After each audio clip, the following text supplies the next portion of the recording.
नमस्कार दोस्तों और स्वागत है आपके अपने चैनल। आज हम एक ऐसे भू राजनीतिक घटनाक्रम का विश्लेषण करने जा रहे हैं जिसने मध्य पूर्व के समीकरणों को हमेशा के लिए बदल दिया है। इजराइल द्वारा ईरान पर किया गया प्रीएम्प्टिव हमला, जिसे आईडीएफ ने ऑपरेशन राइजिंग लायन का नाम दिया। यह सिर्फ एक सैन्य कार्रवाई नहीं, बल्कि एक अत्यधिक जटिल और तकनीकी रूप से उन्नत ऑपरेशन था।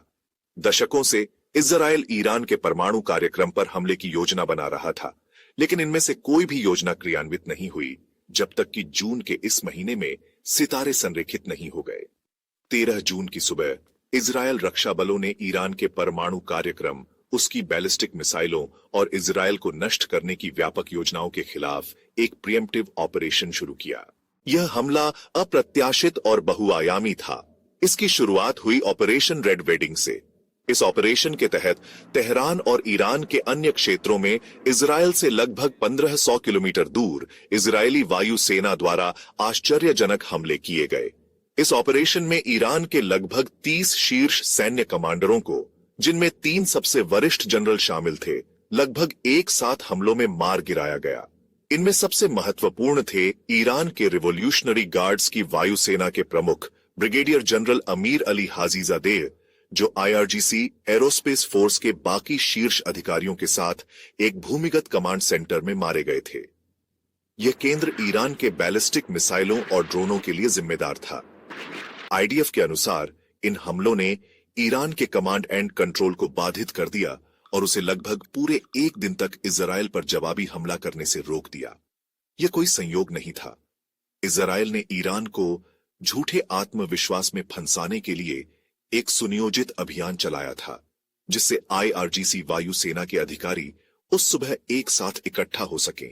उसी समय ऑपरेशन नार्निया नामक एक अन्य प्रयास में 9 वरिष्ठ ईरानी परमाणु वैज्ञानिकों को, जो इजरायल के अनुसार परमाणु बम पर काम कर रहे थे, ईरानी राजधानी में हमलों में मार गिराया गया।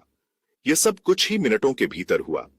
प्रारंभिक हमलों के बाद के घंटों में आईएएफ ने कई परमाणु सुविधाओं पर हमला किया, ईरान के अधिकांश हवाई रक्षा प्रणालियों को नष्ट कर दिया, जिससे उसके लड़ाकू विमानों और ड्रोनों को कार्रवाई की पूर्ण स्वतंत्रता मिल गई। उन्होंने ईरान की प्रारंभिक प्रतिक्रिया को विफल करने के लिए बैलिस्टिक मिसाइल लॉन्चर्स को भी निशाना बनाया। 12 दिनों तक चले इस युद्ध के दौरान आईएएफ ने ईरान में 1500 से अधिक सॉर्टीज और रास्ते में 600 से अधिक हवाई रिफ्यूलिंग मिशन को अंजाम दिया। उन्होंने पश्चिमी ईरान से तेहरान और उससे आगे तक हवाई वर्चस्व प्राप्त करने के बाद लगभग 900 लक्ष्यों को निशाना बनाया, जिसमें लगभग 4300 म्यूनिशंस का उपयोग किया गया। इनमें से 370 हमले लड़ाकू जेट विमानों द्वारा किए गए और बाकी ड्रोनों द्वारा। यह हवाई वर्चस्व न केवल ईरान पर बल्कि उन अन्य देशों पर भी हासिल किया गया जिनसे होकर इजरायल को गुजरना था। यही कारण था कि इजरायल ने सीरिया की हवाई रक्षा को नष्ट कर दिया और देश में तुर्की की सैन्य उपस्थिति पर आपत्ति जताई। हालांकि आईएएफ ने ईरान में संचालन के दौरान 8 ड्रोन खो दिए, लेकिन कोई भी लड़ाकू जेट नहीं गिराया गया, जो सैन्य के पूर्व ऑपरेशन आकलन के विपरीत था। आईडीएफ के अनुसार इस ऑपरेशन ने ईरान के परमाणु कार्यक्रम को काफी नुकसान पहुंचाया है और 90% शुद्धता तक यूरेनियम को समृद्ध करने की उसकी क्षमता को लंबे समय तक निष्क्रिय कर दिया गया है। इसके अतिरिक्त बम के लिए परमाणु कोर बनाने की ईरान की क्षमता को अस्थायी रूप से निष्क्रिय कर दिया गया है। इजरायल के हमलों ने इस्फहान परमाणु सुविधा में यूरेनियम रूपांतरण अवसंरचना और प्रयोगशालाओं को नष्ट कर दिया या गंभीर रूप से क्षतिग्रस्त कर दिया। नटांज में सेंट्रीफ्यूज और अन्य अवसंरचना वाले एक संवर्धन हॉल को भी निशाना बनाया गया और निष्क्रिय अराक भारी पानी रिएक्टर को भी नुकसान पहुंचाया गया। आईडीएफ के आकलन के अनुसार इजरायल के हमलों ने हजारों सेंट्रीफ्यूज को भी क्षतिग्रस्त कर दिया और सेंट्रीफ्यूज उत्पादन क्षमताओं, अनुसंधान सुविधाओं और अन्य सहायक अवसंरचना के खिलाफ भी व्यापक हमले किए गए। 22 जून को संयुक्त राज्य अमेरिका ने भी ईरान के भूमिगत फोर्डो साइट पर बमबारी की। कुल मिलाकर 11 वरिष्ठ ईरानी परमाणु वैज्ञानिकों को, जिन्हें इजरायल ईरान के हथियार समूह में प्रमुख ज्ञान धारक कहता है, को निशाना बनाया गया और मार दिया गया। आईडीएफ के अनुसार ईरान ने 18 अलग अलग बैराजों में इजरायल पर 500 से अधिक बैलिस्टिक मिसाइलें दागी, जिनमें से अधिकांश को इंटरसेप्ट कर लिया गया। लेकिन 36 बैलिस्टिक मिसाइलों का प्रभाव रिहायशी इलाकों और महत्वपूर्ण बुनियादी ढांचों पर हुआ, जिससे व्यापक क्षति हुई। ईरान ने 1100 ड्रोन भी दागे, जिनमें से 99% को इंटरसेप्ट कर लिया गया या वे इजराइल की सीमाओं तक पहुंचने में विफल रहे। अंत में ईरान के प्रॉक्सी समूह ज्यादातर इस युद्ध में शामिल नहीं हुए। इराकी मिलिशिया ने इजराइल पर कुछ ड्रोन लॉन्च किए और यमन में कुछ मिसाइलें दागीं, लेकिन ये हमले युद्ध के दौरान लगभग अननोटिस्ड रहे। हिजबुल्लाह, जिसे कभी ईरान का सबसे शक्तिशाली और खतरनाक प्रॉक्सी माना जाता था, किनारे पर खड़ा रहा। आईडीएफ ने कहा है कि उसने ऑपरेशन से पहले निर्धारित किए गए सभी उद्देश्यों और लक्ष्यों को पूरी तरह से पूरा किया है और यहां तक कि उनसे भी आगे निकल गया है, जो केवल 12 दिनों तक चला।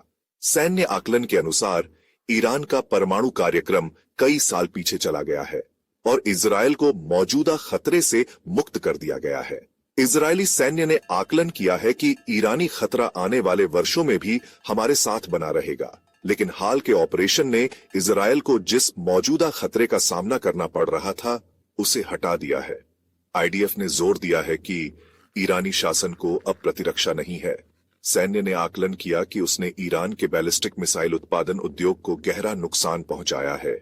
ईरान ने 2027 तक हजारों और मिसाइलों का उत्पादन करने की क्षमता खो दी है। हालांकि आईडीएफ का आकलन है कि ईरान लंबी अवधि में अपनी क्षमताओं को फिर से हासिल करने का प्रयास करेगा। यह ऑपरेशन दिखाता है कि कैसे इजरायल ने अपनी उन्नत खुफिया जानकारी, तकनीकी क्षमताओं और सामरिक तैयारी का उपयोग करके एक जटिल और अत्यधिक जोखिम भरे सैन्य लक्ष्य को प्राप्त किया। यह क्षेत्र में शक्ति संतुलन को महत्वपूर्ण रूप से प्रभावित करेगा। आपका इस जटिल विश्लेषण पर क्या विचार है? क्या आपको लगता है कि इजरायल ने वास्तव में ईरान के मौजूदा खतरे को हटा दिया है? अपने विचार नीचे कमेंट सेक्शन में साझा करें। अगर आपको यह वीडियो पसंद आया हो तो इसे लाइक करें, अपने दोस्तों के साथ साझा करें और हमारे चैनल को सब्सक्राइब करना न भूलें, ताकि आप ऐसे और गहन विश्लेषण देख सकें।